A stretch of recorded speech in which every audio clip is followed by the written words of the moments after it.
Hello guys! Ito, medyo magulo ang makikita nyo guys. Kasi guys, yung mga tela na yan ginagawa kong gown. So ito na nga, nag-break time muna ako. Ito, ang makulit kong alagang si Lucky.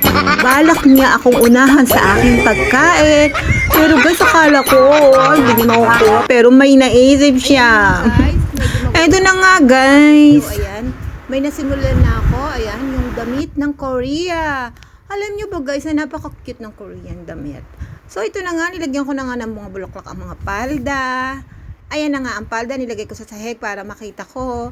So ito na, nakalimutan ko ng, ayan na, naalala ko na pala.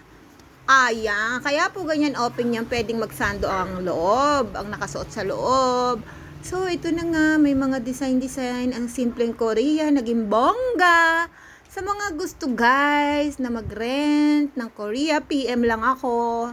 Ayan, ang damit na yan ay mga, siguro po pwede na siya sa mga 9 years old to 14 years old with petticoat, para balon na balon.